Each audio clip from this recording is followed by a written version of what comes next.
Hi friends, তোমরা কেমন আছো? আশা করি ভালোই আছো। আমিও ভালো আছি। আজ তোমাদের সঙ্গে আলু বেগুন আর বোয়াল মাছকে এরকম করে কেটে রেখেছি। এটা দিয়ে আমি একটা রেসিপি করে দেখাবো। দেখো কিভাবে বানাই। আমি প্রথমে অল্প মৌরি ভেজে নিব আর একটা গোটা লঙ্কা দিয়েছি।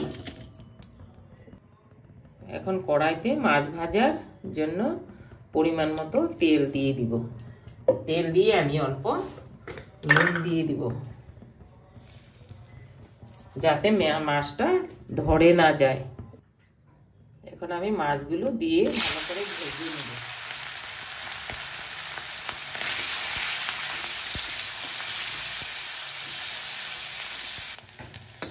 বন্ধুরা দেখো, হয়ে গেছে আমার এই বোয়াল মাছ ভাজা। এখন এইগুলো তুলে রাখবো আমি।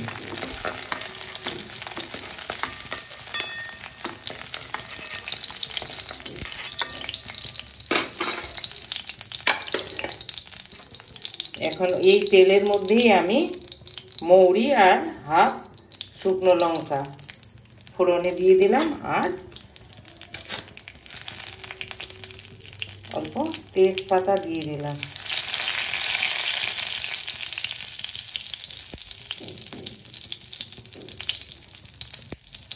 আর এখন এই পেঁয়াজ কুচি দিয়ে দিচ্ছি।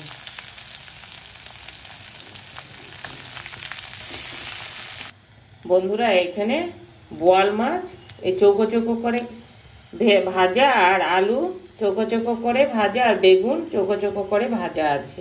এটা আমি এখানে দিয়ে দিব। দিয়ে এই ভাজা মশলা যেটা করে রাখছিলাম সেটাও দিয়ে দিব। দিয়ে ভালো করে নাড়িয়ে নিব। আর অল্প মানে 2-3 চামচের মতো জল দিয়ে দিব। বন্ধুরা, আমি এই লঙ্কা কুচি দিয়ে দিলাম। আমার লঙ্কা কুচিটা প্রথমেই দেওয়া দরকার ছিল, কিন্তু আমি ভুলে গেছিলাম, কিন্তু এখন মনে পড়েছে। দিয়ে অল্প নাড়িয়ে আমি নামিয়ে নিব। হয়ে গেছে আমার এই বেগুন আলু আর হলো বোয়াল মাছের পুঁটি ভাজা।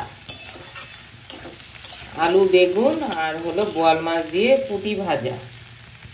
বন্ধুরা, এই দেখো হয়ে গেছে আমার বেগুন আলু আর বোয়াল মাছ দিয়ে পুঁটি ভাজা।